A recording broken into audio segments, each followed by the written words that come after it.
Testing. See if this works this time. Last time I fudged it all up. Okay, it sounded like it was doing okay. So hopefully this works the way I want it to this time. I have this dog watching me, judging me. Hi. Dang, you can see my pole bruise. Still there after a week. Hello everyone, my name is Courtney and welcome to my channel where I talk about books I've loved, books I liked, and pretty much everything in between. For today's video, I wanted to do a top 5 alien romance books because that just happens to be the genre that I read the most of.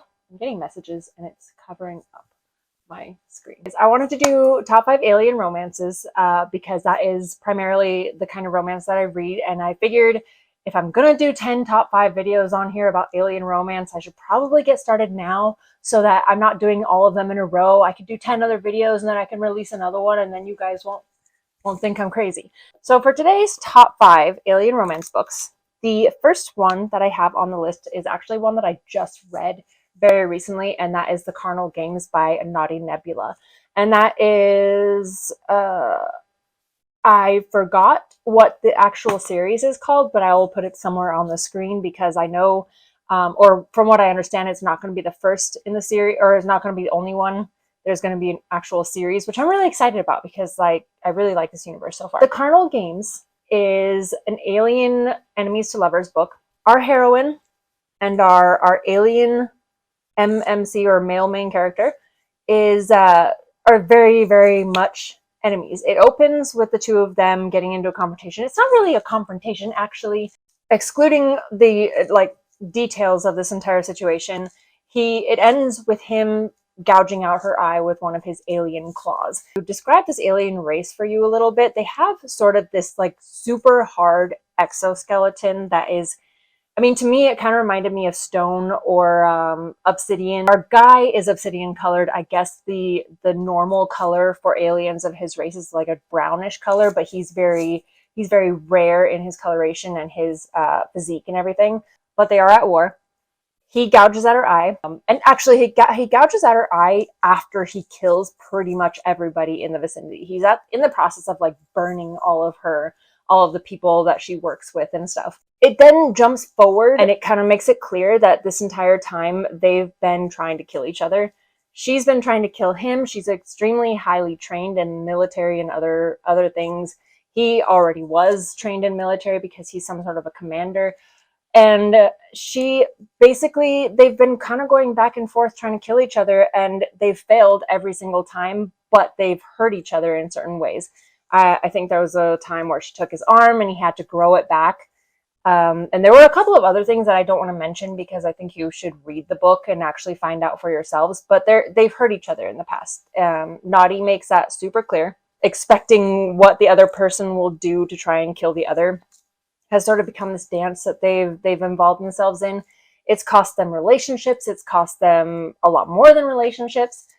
And at the point when it jumps forward in time, she is on, I think her name was Carnal. I mean, I'm really bad at remembering names, but I'm pretty sure that's what her name was. I can't remember his name for the life of me. I'd have to actually look it up. But her name is Carnal, and it opens up after this jump forward in time. It opens up with her in some sort of a bar on some sort of station. She's waiting for him because she's going to attempt again to kill him. The entire situation gets botched, and it ends with them being thrust into what is called the Carnal Games. And it kind of reminds me of Hunger Games, but a lot more disgusting. And I say disgusting because it's not just about killing each other. The crowd wants more than just murder entertainment. They want sexual entertainment as well. So they pit these two against each other in these games for these unknown viewers. And one of the things that they force them to do, and at first they were kind of excited about it. They're like, oh, good, a chance to try and murder each other. I mean, that's pretty much what I've been doing my whole life anyways. It ends up being where, like in the Hunger Games, where the game makers can actually manipulate the game and make players go in certain directions. It's kind of like that, where whoever these people are that control the games kind of can manipulate the way that they go and kind of tells them what to do to appease the viewers. And so it's not just about trying to kill each other. The game makers want to draw it out. I'm calling them game makers, but that's not what they're called. They manipulate the games in such a direction where they end up having to rely on each other to survive in a lot of instances. And they also manipulate them in ways where they hold things that they cherish over their heads. So you start to learn more about this alien and Carnal, this human woman. You start to learn about their past because the game kind of brings up all of this stuff. It kind of brings it to the surface and uses it against them in order to make them be more entertaining in the game. So there are a lot of situations where they have to lean on each other or they have to reluctantly accept each other's help to survive. And then there are other situations where I think the most tension comes from the fact that the people manipulating the games want them to have sex because the viewers really want to see that, especially if it's an alien with a human. So there are a lot of instances where they hold things over their heads. That's another thing I don't want to give away. I don't want to give away what they basically blackmail them with, because I think that's a really big and interesting part of the story. But they do blackmail them with things to make them or to force them to have sexual interactions. And the problem with this is our alien dude is not human whatsoever. I mean, the only human trait that he has basically is having a mouth, a nose, and eyes, and 2 legs and 2 arms. Everything else about him is very inhuman. And that also pertains to his downstairs area, which is extremely incompatible with humans. And actually, they talk about a lot of instances where his species has had sex with humans and actually caused them to die. And this is because certain parts, like I said, are incompatible to the point of causing internal hemorrhaging and death, and the size and everything about it is not supposed to be, a human is not meant to take that, basically. And these sick viewers want to see that. So they basically force them to, they get them in a situation where where Carnal actually has to agree to these sexual interactions for the entertainment of the viewers. And it causes her to almost die every single time. But they have like these little injectable nanites, I guess, that like heal her after every instance. But after every instance, our alien starts to feel more and more bad about what's happening. And it's also worth a note that our male alien finds humans repulsive. He doesn't think they're attractive whatsoever. He actually thinks it's blasphemous to have sex with her.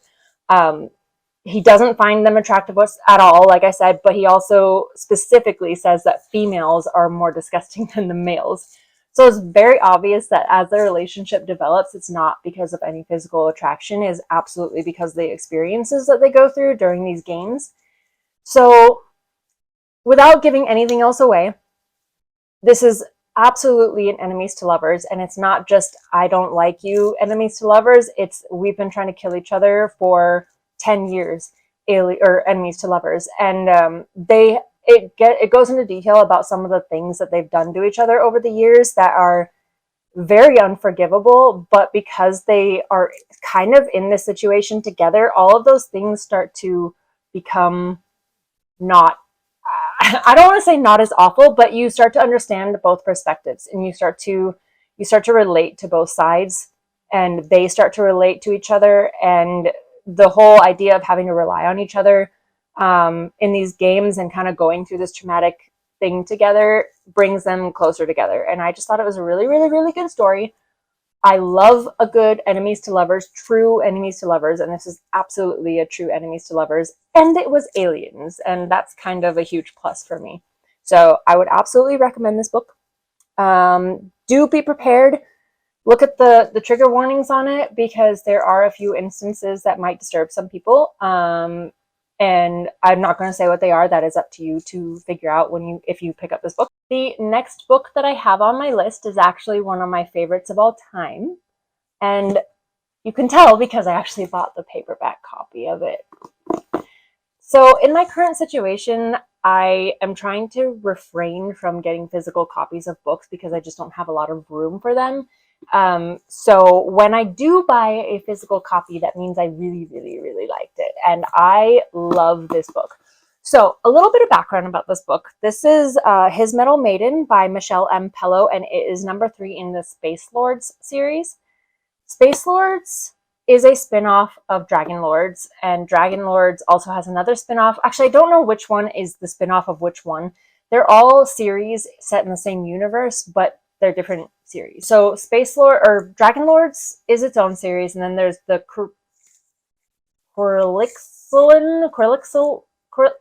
I can't remember. It's hard. I don't know how to pronounce the name of this planet or whatever. But there's the Corlixerlan Lords, which is about like shifters, like these alien shapeshifters. And then there is the Space Lords, which is a spin-off of Dragon Lords. And I'm not going to give too much background about Dragon Lords because that's its own series.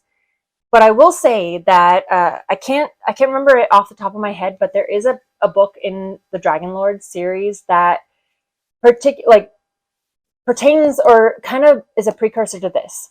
And you don't have to read them together. All of her books, and I really love this about Michelle's series, is that you can read them alone. You don't have to read them together. They're better read together because they're all part of the same universe, like I said. But you can absolutely read this book without reading any of the other ones.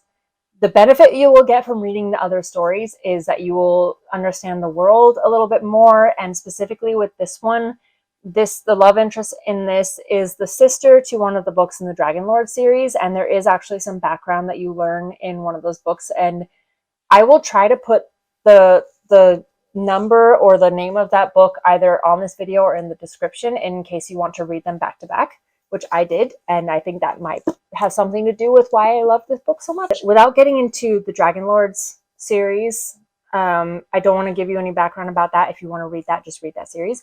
But he is a dragon shifter who is basically banished or dishonored.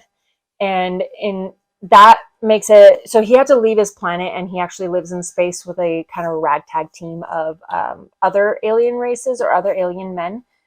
And he gets a call or a message from his brother saying that his brother's new wife, has a missing sister, that she has no idea where she is, but she's very, very protective of her and wants her found. And their father was a very bad man who, through a series of gambling mistakes, basically screwed over his daughters. And one of the daughters ended up marrying the Dragon Lord, who is his brother, and the other daughter is lost in space. So his brother contacts him and says, "This will redeem you if you find my wife's sister." So he goes off with his little ragtag team of men, and they try like following all these clues, trying to figure out where the sister ended up. And according to his sister-in-law, the wife of his brother, she is a very little girl. So they're kind of expecting to go out into space and find a little girl. It ends up not being that case. There were a lot of instances with cryo sleep and memory loss and things like that. So this girl is actually very much grown up. I don't want to get into all of the story of what happened because there's a lot that I could potentially give away, and I don't want to give it away because this is one of those books that everything that happened, I was very giddy and like mind blown, and I had so many questions, and I don't know. I just don't want to give anything away. But he finds this woman. She has been through so much, and I mean, like, I've read so many books, I've read dark romance, I've read so many stories where characters have been through the ringer. This honestly trumps so many of those. She has been through so much, and her outlook on life and everything is just so, I don't know if I would say admirable, but there are so many things relatable about her. And I just love the way that, I think the guy's name is Lachlan. Yeah, Lachlan. I can just look at the book because I actually have a physical copy. His name is Lachlan, and he's just so instantly protective of her. You just read it, and if you do read it, tell me what you think because I love this book a lot. The next one on my list is Arrival by A.G. Wilde, and it is the first in the Captured Earth series. The reason that this is on my list is, and I should have mentioned this before the video, because if you are an alien romance reader, or if you are not and you're wanting to get into it, or whatever stage of alien romance loving that you are at this moment, you will find or have found that a lot of alien romance books has to do with kidnapping or abduction, or the certain alien race having a shortage of females or an inability to mate with their own race or something where they need humans to mate and to maintain their population. There's a lot of mail order bride type situations. And while I eat that up like candy, like I will read that any day, anytime. I still read so much of that and I enjoy it very much. It does get very repetitive. So I won't really, I'm going to try and keep a lot of those off of my lists unless I do, which I actually do plan to do a list that is particularly like mail order bride type situations or abduction situations. But for this list in particular, I wanted to kind of keep it on the other side of that, which is just good old fashioned building relationships without the intention to breed or mate. And I put Arrival on here because it is one of the rare alien romance books where it had nothing to do with fated mates or mail order brides or anything like that. Arrival is actually, it is a book that starts with an alien invasion by a race that is not actually the race of the love interest. So it starts with an invasion of this disgusting alien race that wants to harvest the water from Earth. And apparently they have done this to multiple other planets. And it starts with our female main character. I don't remember the name. And she gets captured in one of these kind of organic machines. But it's like a machine, but it has organic properties. And she gets captured along with a bunch of other humans and put in the belly of this big machine as it goes around the Earth siphoning water. And the reason that it's keeping these people is for breeding purposes. I guess they're using human bodies as incubators. So they're kind of keeping them alive and feeding them like nasty crap. And then it impregnates them, or it does something that's equivalent to impregnating them. And then they basically die. Like, I guess, I thought, if I remember correctly, they don't really know what happens to people afterwards. They just know it's really bad. But anyway, she's stuck in one of these machines, just waiting to die, basically, and thinking everything is over, when another alien race attacks Earth, but not to attack Earth. They attack Earth because of the aliens that have basically taken over. And they do this because this water siphoning alien race has actually, because like I said, it's done this. Hold on, my dog is having an issue getting back up on her bed because my camera's in the way. Come here, come on. So this other alien race attacks Earth with the intention of eradicating the mean alien race that wants all the water. And they have no intention of picking up humans or anything. I don't even think they know really a lot about humans. But it just so happens that they attack this particular mechanical organic thing, and all these humans spill out of it. So they start taking care of all these humans. They don't really have the intention of mating with them. In fact, it's very unlikely to them that they will mate with them. It wasn't even something that crossed their mind, because technically this alien race is a predator race, and they view humans as a prey creatures. It's like kind of off the table. It's not possible. But anyway, so they're taking care of these humans. And one of the things that I really, really liked about this book is, in a lot of alien books, the way that they communicate, even if they've never met before, even if this is a first contact sort of situation, there's always some sort of way that a translator works, and it just pops in their ear, or gets attached to their head in some sort of way, and they can understand each other. This is a huge pet peeve for me, especially for books that are first contact, about first contact, when you can just pop a translator in and then you can talk to each other. I think to me personally, that's a cop out, because computers have to be programmed with stuff. And if it's first contact, how do these computers or AIs or whatever know each other's languages? But anyways, that's off topic. What I liked about this is that when these aliens obtain these humans, and they're kind of camping out, and they're fishing, and they're doing all these things to take care of them or to try and help them. From the woman's perspective, I don't know her name, but she finds it very creepy that these aliens just keep staring at them as they're talking to them, as they're talking to each other, as they're talking to them. They're just staring and in deep thought. And eventually, all of a sudden, the aliens start speaking their language. So when he's staring at her in all these situations and listening to her, he's actually picking up their language. And because they're a highly evolved race, obviously, because they're traversing space, they actually learned their language through just listening to them and watching their interactions. And I thought that was really, really cool, because I'm starting to get sick and tired of the translator thing, which is, I mean, I understand that like people don't want to explain the communication or the language barriers because they just want to get on with the story. I get that.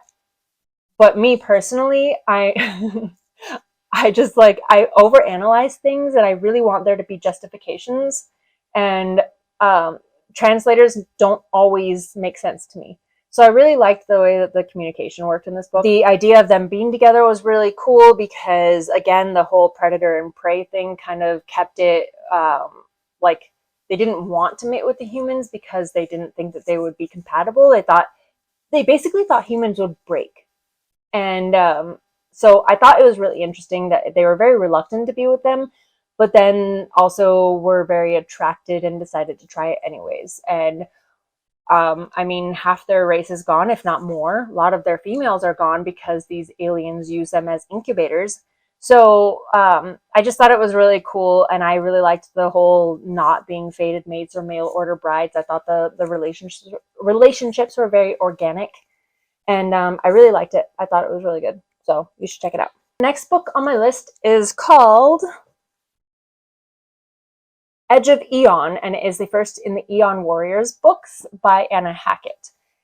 Anna Hackett is one of the most, she writes the most action-packed romance books I've ever read, and they're very sci-fi oriented.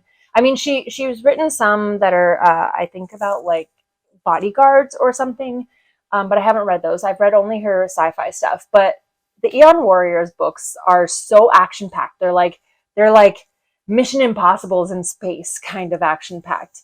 But the first book, I mean, I honestly love so many of her books equally, but the first book was the one that introduced me to her, so I'm just going to recommend that one. They don't have to be read in order. You can read any of them, which is nice because I often find myself getting attached to characters in one book and then not really caring for characters in other books. Anna writes her females very, very strong and very independent.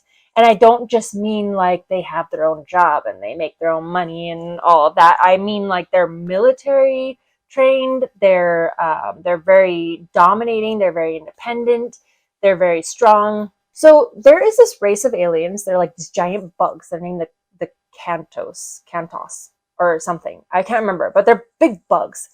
And humans and these Eon warriors, or this race of other aliens, they have a common enemy. That's the point. So humans and Eons are against these big bug things. So they have an alliance.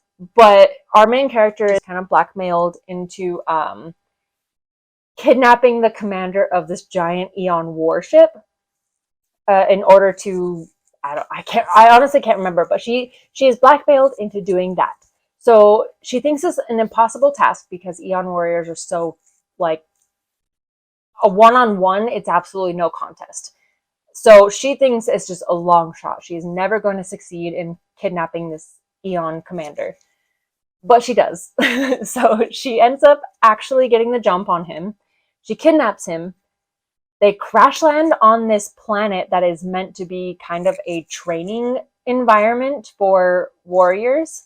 So I guess the environment can actually change and alter itself to better train warriors on it. They end up crash landing on this planet and having to survive this training like environment together. And it's got such a lighthearted feel to it. Like there's so much action.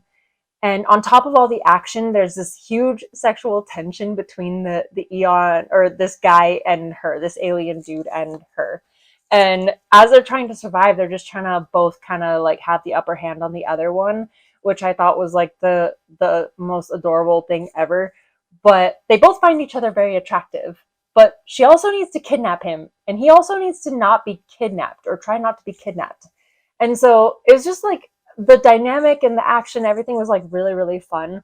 And there were a lot of instances where they would be yelling at each other and trying to survive and then like fighting and stuff, but then they couldn't stop thinking about how sexy the other one was, so it would end up in like this angry makeout session. It was just, there was so much action, there was so much like sexual tension, there was so much everything. The Eons, I guess, when they actually have like these suits of armor, like these, they're technically not armor. So think Venom, because it's this symbiote that, or symbiote, I don't know how to pronounce that, but it is actually a living organism that bonds with them. And so it's its own personality, it's its own everything, and they can actually command it to do things like kind of like Venom, where, you know, it can create a suit of armor, it can manifest weapons, it can manifest all these different things. And the use of that was really cool throughout the series because it's a conscious thing. I don't know if it's in this book, but in one of the books, the actual symbiote kind of accepts one of the females and kind of jumps to her, so she has her own symbiote that is like, I don't know, it's hard to explain, but I thought that was really unique and like really cool. It's a cool way to give this alien race sort of their own edge.